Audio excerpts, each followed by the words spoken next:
네, 욥기 25장 묵상을 나누도록 하겠습니다.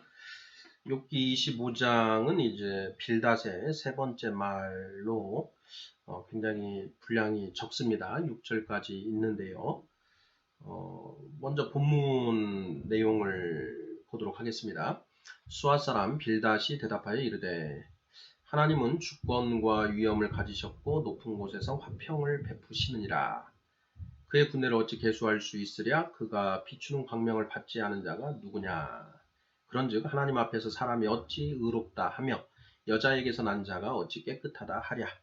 보라, 그의 눈에는 달이라도 빛을 발하지 못하고 별도 빛나지 못하거든 하물며 구더기 같은 사람, 벌레 같은 인생이랴. 네, 빌닷의 이 언급을 보시고 이것이 참이라고 느껴지시나요? 아니면 거짓이라고 느껴지시나요? 네, 그 자체로 보면 참으로 느껴집니다. 4절 그런즉 하나님 앞에서 사람이 어찌 의롭다 하며 여자에게서 난 자가 어찌 깨끗하다 하랴 라고 하는 이 말씀은 로마서 3장 10절부터 18절까지 의인은 없나니 하나도 없도다. 또 선한 일을 하는 자는 없나니 하나도 없도다. 사람들은 모두 악한 그런 존재다라고 선포하는 그 말씀과도 맥을 같이 하는 듯 합니다. 그래서 이 말 자체로는 전부 진리가 아닌가 이런 생각이 듭니다. 그 6절에서 구더기 같은 사람, 벌레 같은 인생 이런 표현들, 사실 우리 인간의 실상은 지금 구더기 같은 사람이요 벌레 같은 인생인 것이지요.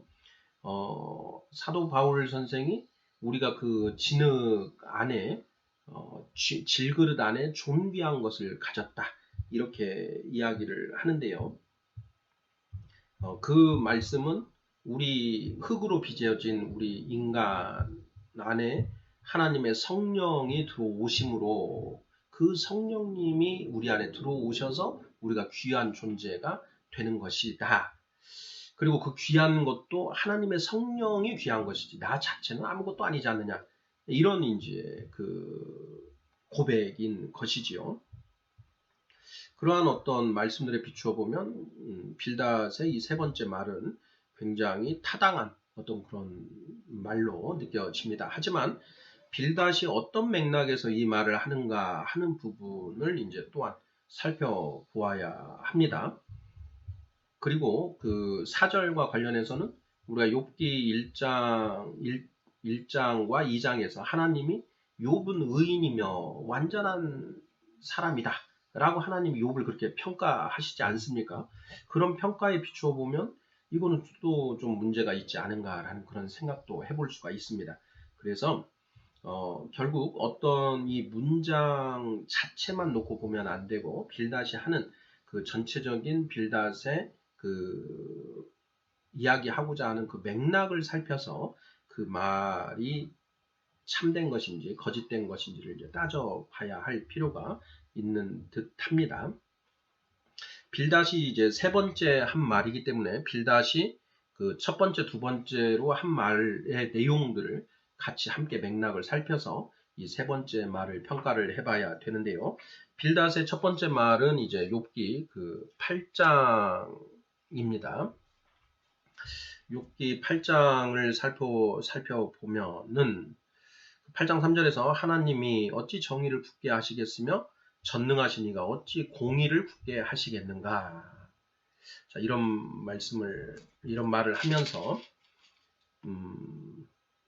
20절 13절에서 보면 하나님을 잊어버리는 자의 길은 다 이와 같고 저속한 자의 희망은 무너지리니 이렇게 이야기를 합니다. 그러니 이제 이 빌닷이 하고자 하는 말의 요지는 욥 너가 지금 이러한 고난을 당하는 것은 너가 하나님을 잊어버리는 자 또는 저속한 자이기 때문에 너에게 이런 고난이 닥친 것이다. 이런 이야기를 하고 있다라는 것이죠. 18절에서 그곳에서 뽑히면 그 자리도 모르는 체하고 이르기를 내가 너를 보지 못하였다 하리니 이렇게 이야기를 하고요. 20절에서 하나님은 순전한 사람을 버리지 아니하시고 악한 자를 붙들어 주지 아니하심으로 이렇게 이야기를 합니다.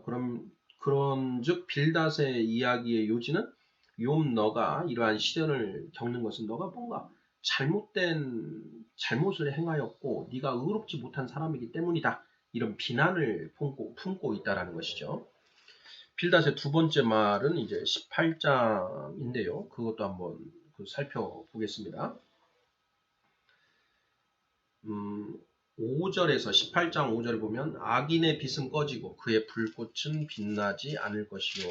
이렇게 이야기를 하면서 21절을 보면 참으로 불의한 자의 집이 이러하고 하나님을 알지 못하는 자의 처소도 이러하니라. 이렇게 이야기를 합니다. 이렇게 이야기하는 맥락에는 욥 너가 불의한 자이기 때문에 지금 하나님으로부터 이런 벌을 받은 것 아니냐라는 그런 책망과 정죄가 있는 것이죠.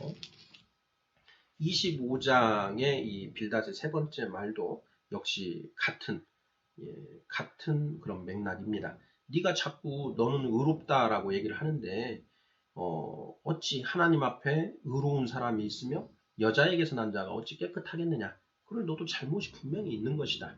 네가 이러한 고난을 당하는 것은 너가 뭔가 잘못하였기 때문에 이런 일을 당하는 것이다. 그런데 너는 어찌하여 계속 의롭다고 하느냐. 이렇게 책망하는 그런 측면이 분명히 존재하는 것이죠. 빌닷이 가지고 있는 오류는 무엇입니까?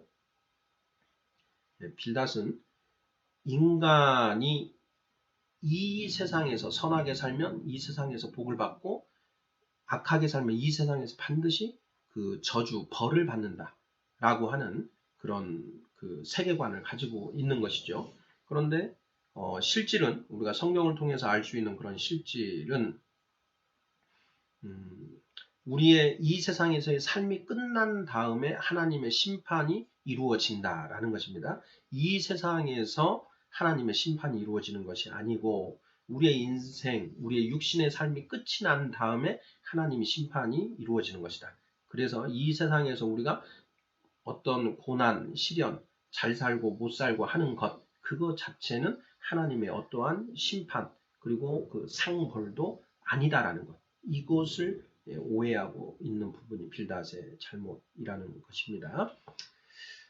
네, 욥기 25장 말씀에 대한 저의 묵상을 나누어 봤습니다. 이제 빌닷이 이제 세 번째 이렇게 발언을 하고 이제 26장에서는 이제 이러한 빌닷의 그 책망에 대한 이제 욥의 항변이 이제 나오게 됩니다. 25장 묵상을 마치도록 하겠습니다. 아멘.